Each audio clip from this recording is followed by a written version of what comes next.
현대자동차는 넥소의 수소 내압 용기의 불량이 발생하고 있다는 사실을 알면서도 모른 척한 것으로 파악됐습니다. 특히 현대차가 내압 용기를 형식적으로 점검해온 사실이 드러났습니다. 글로벌 광주방송에 대한 행정사무감사에서 광주시 의원들은 김광진 전 광주시 부시장을 진행자로 선정하고 고액 출연료를 지급해왔다고 질타했습니다. 특혜 의혹이 갈수록 커지고 있습니다. 전 세계 에너지 기술을 살펴볼 수 있는 빅스포 2024가 개막했습니다. 150여 개 기업이 참여한 이번 빅스포는 최신 기술 동향과 신기술을 공유하는 기회가 됐습니다. 구례군이 미래 성장 동력으로 야심차게 추진했던 2천억 원짜리 치유 힐링 클러스터 조성 사업이 좌초될 위기에 놓였습니다. 구례군의 문제 제기로 신뢰가 깨지면서 투자 철회로 이어진 것으로 보입니다. 시청자 여러분 안녕하십니까? KBC 8시 뉴스 시작합니다. 현대자동차의 수소차 넥소 내압용기 불량률이 올해만 18%가 넘는다는 소식 어제 전해드렸는데요.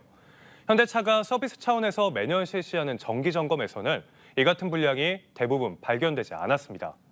검사 방식이 부적절한 탓인데 현대차는 불량이 나온다는 사실을 알면서도 시치미를 뗀 것으로 보입니다. 조경원 기자의 단독 보도입니다.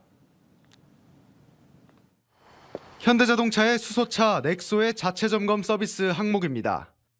해마다 수소 내압 탱크의 누기를 점검하도록 하고 있습니다. 하지만 이 검사에서는 이상 징후가 발견되지 않았습니다. 현대에서 매년 점검을 받았고 작년 12월에도 받았는데 이상이 있다는 말은 못 들었거든요. 뭘 점검한지는 잘 모르겠어요. 그런데 4년 주기의 TS 한국교통안전공단의 검사에서는 수소 내압 용기의 불량을 속속 솎아내고 있습니다. 검사 방식의 차이 때문입니다. TS는 특수 장비로 수소 탱크와 밸브, 배관 등 곳곳을 정밀 탐지합니다. 한국교통안전공단에서 사용하고 있는 수소가스 누출 검지기는 현재 국내에서 가장 정밀한 장비로 이렇게 아주 적은 양의 수소가스도 검지할 수 있습니다. 하지만 현대차 자체 점검에서는 차량 진단 장치로 수소 누출 감지 센서의 고장 여부와 수소 감지 이력을 확인할 뿐입니다. 사실상 직접적인 수소 누출 검사는 실시하지 않고 형식적인 검사만 진행했다는 뜻입니다. 근데 수소가스는 제일 가벼우면서 워낙 확산이 잘 되다 보니까 전체 배관 라인 곳곳에서 조금씩 새는 거는 100% 감지가 안 되는 거고. 넥소의 TS 검사가 시작된 2019년부터 내압 용기 불량으로 수많은 차량이 현대차 수리센터로 들어왔지만 현대차는 그럴 때마다 땜질식 대응에 그쳤습니다. 수소 내압 용기의 이상 징후를 알고서도 침묵한 겁니다. 현대차 측은 향후 넥소 특별 점검과 내년 2월 리콜을 계획하고 있다고 밝혔습니다. 차량 결함을 알고도 수년째 쉬쉬하며 소비자를 기만한 현대차. 삐뚤어진 기업 윤리에 운전자와 시민들의 안전이 위협받고 있습니다. KBC 조경원입니다. 글로벌 광주방송에 대한 행정사무감사에서 김광진 전 광주시 부시장에 대한 특혜 의혹이 도마 위에 올랐습니다. 광주시가 재정을 투입하는 공영방송의 진행자로 전 부시장을 선정하고 고액의 출연료를 지급한 것에 대해 질타가 쏟아졌는데요. 자세한 소식 정경원 기자입니다. 글로벌 광주방송에 대한 광주시의회 행정사무감사에서는 시사 프로그램 오마이 광주의 진행자 김광진 전 광주시 문화경제부시장에 대한 특혜 의혹이 쟁점이 됐습니다. 김 전 부시장은 10분당 4만 원을 받는 특급 출연자로 분류된 데다 유튜브까지 송출된다며 만 원이 추가돼 회당 30만 원의 고액 출연료를 받고 있습니다. 의원들은 김 전 부시장을 특급으로 분류해 열악한 재정에도 고액 출연료를 지급하는 것이 적절한지 따져 물었습니다. 주 5일 근무하고 한 달 20일 이상 600만 이상을 받아간다면 누가 봐도 특혜라고 보여지는데 진행자 선정 과정도 공정성을 잃었다는 지적이 나왔습니다. 진행자를 섭외할 당시 김 전 부시장은 글로벌 광주방송 사장 선임을 위한 임원 추천위원회 위원장을 맡고 있었습니다. 사장 후보자의 면접이 이뤄진 날엔 김 전 부시장이 오마이 광주 진행자로 최종 낙점됐습니다. 김 전 부시장과 윤도한 사장은 청와대에서 함께 근무한 인연이 있어 공교롭다고 넘어가기엔 석연치 않습니다. 위원장이 임추위 활동 중 진행자로 고용되는 것은 또 맞지 않다고 저는 생각을 해요. 법적으로 하자가 없더라도 도의적으로 생각했을 때도 맞지가 않아요. 이에 대해 윤 사장은 아침 프로그램 진행자 섭외가 쉽지 않다며 내년 초 개편 때까지 효과를 검증하겠다고 말해 진행자를 교체하지 않겠다는 뜻을 내비쳤습니다. 네. 성과가 없으면 부적절합니다. 선거가 있다고 성과가 보십니까? 있다면 적절합니다. 그런데 선거가 현재 있다고 보십니까? 성과가 있는지 여부에 대해서는 네. 검증 중에 있고요. 1년 예산 23억 원 중 18억 원을 광주시로부터 지원받는 글로벌 광주방송이 전임 부시장에게 고액 출연료를 지급하면서 특혜 논란은 갈수록 확산할 전망입니다. KBC 정경원입니다. 광주광역시 산하기관들에 대한 행정사무감사에서 파행이 잇따르면서 더불어민주당의 지역정치 독점 체제에 대한 비판이 제기됐습니다. 참여자치 20일은 성명을 내고 최근 시 산하기관들이 허위, 부실, 조작된 자료를 제출해 파행을 빚고 있는 광주시의회 행정사무감사에 대해 민선 8기 광주시 행정의 민낯이라며 그 근본 원인을 민주당의 일당 독점 체제 때문이라고 지적했습니다.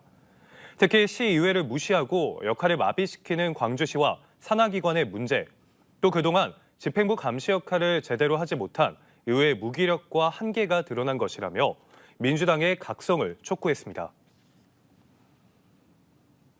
전 세계 에너지 기술의 모든 것을 선보이는 빛가람 국제 전력기술 엑스포, 빅스포가 개막했습니다. 전 세계 150여 개 기업이 참여한 이번 빅스포는 기술 동향을 공유하고 신기술을 소개하는 장이 되고 있습니다. 고우리 기자입니다. 최근 2차 전지 시장에서 리튬을 대신할 신기술로 각광받는 바나듐 배터리입니다. 물로 이루어져 있어 물리적 손상에도 성능이 유지되고 불이 붙지 않아 터질 위험이 없습니다. 손바닥만한 크기의 타일 모양으로 만들었기 때문에 가정에서도 쉽게 쓸 수 있습니다.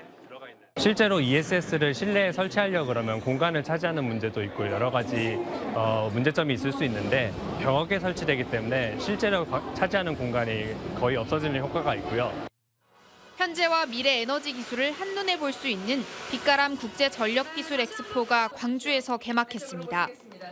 친환경 초전도 전력 시스템, 허브 없는 자전거 등 올해는 처음으로 기업들이 신기술과 제품을 공개하는 자리가 마련됐습니다. 기존 전력망의 한계를 넘어 대용량, 고효율 송전이 가능해지고 사고 발생 시 고장 전류를 저감하여 전력 공급의 신뢰성을 향상시킵니다. 스타트업, 대기업뿐 아니라 대학생과 중소기업도 에너지 관련 아이디어와 발명품을 선보였습니다. 저는 이 아이디어뿐만 아니라 정말 다양하신 분들이 왔다 가면서 이런 피드백을 주고 가시면서 저희 아이디어를 약간 한 곳에 머물러 있는 것보다는 좀 더 성장시켜 나가는 거 굉장히 재밌습니다. 에너지 미래로 향하는 여정을 주제로 열리는 이번 빅스포는 오는 8일까지 계속됩니다. KBC 고울입니다. 구례군이 미래 성장 동력으로 야심차게 추진했던 치유 힐링 클러스터 조성 사업이 좌초될 위기에 놓였습니다. 2천억 원을 들여 암 환자 전문 시설과 항암 농식품 제조 공장을 지으려 했던 아이쿱 생협이 돌연 투자 협약 이행을 중단했기 때문인데요. 관련 조례 제정 과정에서 구례군의 문제 제기로 인해 신뢰가 깨지며 투자 철회로 이어진 것으로 보입니다. 이상환 기자의 보도입니다. 아이쿱 생협과 구례군이 치유 힐링 클러스터를 조성하기로 한 구례군 산동면 50만 제곱미터 부지입니다. 2,170억 원을 들여 암을 비롯 만성 질환자 전문 시설과 항암 농식품 제조 공장을 짓기로 했지만 현재 사업이 전면 중단됐습니다. 아이쿱 생협이 지난 9월 구례군에 투자 협약 이행 중단을 통보했기 때문입니다. 클러스터를 뒷받침할 농산물 항암 성분 인증 조례 제정 과정에서 신뢰가 무너졌기 때문이라고 아이쿱 생협 측은 입장을 밝혔습니다. 군수님의 의지도 부족하고 실무 책임자들이 조례에 대한 공감대도 상당히 부족했고요. 이런 걸 감안했을 때 현재 군 집행부와 아이쿱 생협이 2천억 이상 투자해야 하는 사업을 추진하기에는 신뢰가 부족하다고 판단했습니다. 구례군이 항암 성분이 함유된 농산물을 인증해 주는 것이 골자인 항암 조례는 지난해 12월 발의됐지만 상위법 위반 소지를 이유로 구례군이 올해 1월 의회에 제의를 요구했습니다. 구례군 의회가 올해 4월 항암 조례를 다시 가결했지만 구례군은 항암 농산물이 의약품으로 오인될 수 있다며 거듭 제의를 요구했습니다. 집행부의 이딴 제의 요구에 아이쿱 생협은 구례군의 사업 추진 의사가 없다고 보고 투자를 철회했습니다. 2천억 원짜리 투자가 물거품이 될 위기에 빠지자 구례군은 당혹감을 감추지 못하고 있습니다. 구례군은 협의를 이어가겠다고 밝혔지만 아이쿱 생협 측의 입장이 강경해 클러스터 사업이 재개될 수 있을지 의문입니다. KBC 이상환입니다. 지역 경제 활성화를 위한 지역 맞춤형 프랜차이즈 사업 육성 방안이 논의됐습니다. 광주광역시의회 강수은 의원은 광주형 프랜차이즈 육성 방안을 주제로 정책 토론회를 열고 지역 소상공인과 자영업자들의 경쟁력을 강화시키기 위한 방법들을 논의했습니다. 토론자들은 지역 농축산물과 문화 가공품 등을 활용한 고부가가치 아이템 창출의 중요성과 지역 프랜차이즈 지원을 위한 지원 조례의 필요성, 민간 교육과 지원 네트워크 강화 등을 제안했습니다. 사계절 꽃이 피어있는 섬을 만들겠다는 신안군의 일섬 2일 정원 정책이 섬마다 특색 있는 꽃축제를 통해 현실화되고 있습니다. 꽃축제가 지역경제 발전과 주민 소득 증대에 도움이 되면서 섬 주민들이 자발적으로 정원을 갖고 축제를 여는 곳도 나타났습니다. 고익수 기자가 취재했습니다. 신안군 앞해읍에 붙어있는 작은 섬 고이도. 매년 봄 수선화 축제가 열리는 맞은편 섬 선도를 부러워만 했던 이곳에도 꽃축제가 열렸습니다. 마을 부녀의 회원들이 방치된 바깥 야산을 정성스레 정원으로 가꾼 끝에 이뤄낸 결실입니다. 이 땅이 한 10여 년 묵어있던 땅이었어요. 그래서 참 풀이 마을도 못했는데 부녀에서 그 풀을 다 메고 심고 꽃을 심고 하고 진짜 고생 많이 했습니다. 연중 가장 늦게 핀다는 아자니아 꽃이 이제 막 피기 시작해 이달 말쯤 절정에 이를 것으로 보입니다. 맞은편 선도의 노란 수선화에 맞춰 정해진 고이도의 개국화는 노란 컨셉으로 늦가을의 관광객을 처음으로 맞이하고 있습니다. 이게 바닷가 이게 갯벌 옆으로 이렇게 꽃을 이렇게 하는 걸 보니까 이 신안에서 이렇게 하는 게 참 잘한 행사 같고 볼만합니다. 특히 고이도 아자니아 꽃 축제는 주민 주도로 열리는 첫 사례로 여러 섬에서 유사한 사례가 잇따르고 있습니다. 이제 고이도 주민들도 우리 선도처럼 좀 이제 아름다운 정원을 한번 만들어 보고 싶다는 소망이 있어가지고 유인도 76곳의 정원을 조성해 하나의 섬 정원으로 연결하겠다는 신안군의 일섬 1정원 정책. 섬 주민들이 너도 나도 정원 조성에 참여하겠다는 분위기가 확산되면서 멀게만 느껴졌던 일섬 1정원 정책이 가까운 현실로 다가오고 있습니다. KBC 고익수입니다. 대학가를 중심으로 시국 선언이 잇따르는 가운데 전남대학교 교수들도 윤석열 대통령 탄핵을 촉구하고 나섰습니다. 전남대 교수 107명은 오늘 시국 선언문을 통해 국정 파탄의 책임자 대통령 윤석열을 탄핵한다며 윤석열 검찰 독재로 대한민국의 헌정 질서와 민주주의가 심각하게 무너지고 있다고 비판했습니다.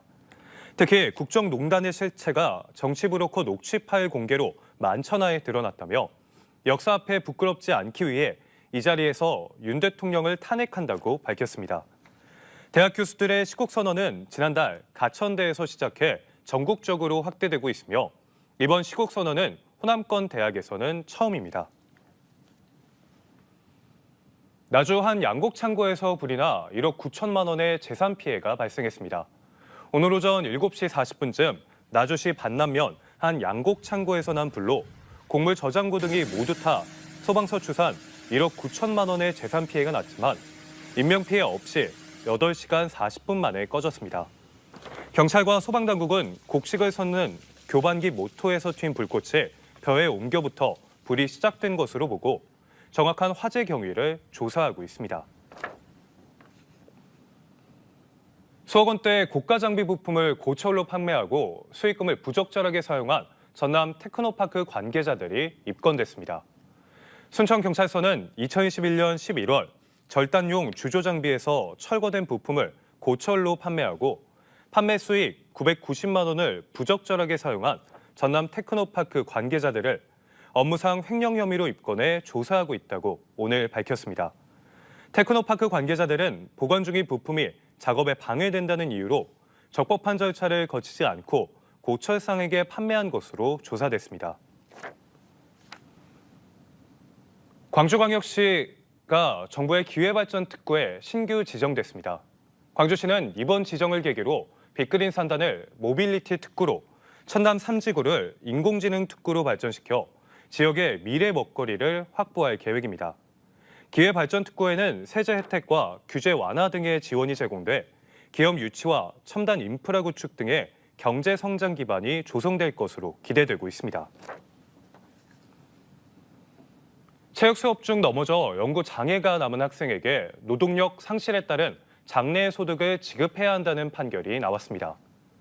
광주지법 제3-1 민사부는 A씨가 광주시 학교 안전공제회를 상대로 낸 공제급여 지급 청구 소송 항소심에서 공제회는 1억 1,250여만 원을 지급하라고 1심과 같은 원고 일부 승소 판결을 내렸습니다. 재판부는 A씨가 2019년 4월 고등학교 운동장에서 축구 수업 중 넘어져 무릎 관절에 연구장애가 남았다면서 학교 안전법에 따라 노동력 15% 상실을 기준으로 장애급여를 지급해야 한다고 판단했습니다. 전라남도가 오늘 춘천에서 열린 2024년 지방시대 엑스포 기념식에서 친환경 농업 우수 사례로 지역산업 균형발전 유공부문 대통령 표창을 수상했습니다. 오늘 포상은 전남도가 친환경 농업이라는 당위적인 목표를 위해 지난 20년 동안 농업인과 함께 이룬 성과를 인정받은 것으로 평가되고 있습니다.